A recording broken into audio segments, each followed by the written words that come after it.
front of me is Samsung Galaxy XCover7 Pro, and today I would like to show you how you can open apps in pop-up view.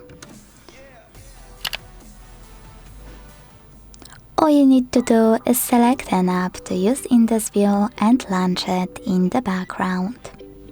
Now tap on the icon of it at the top.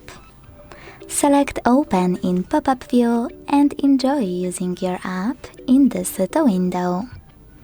To move it around, hold this blue line at the top and drag it.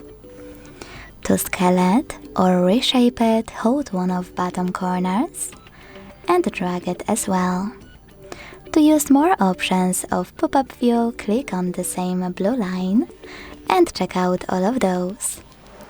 To close your window completely, go back into background apps and swipe it.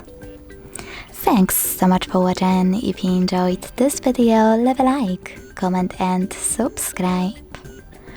Bye!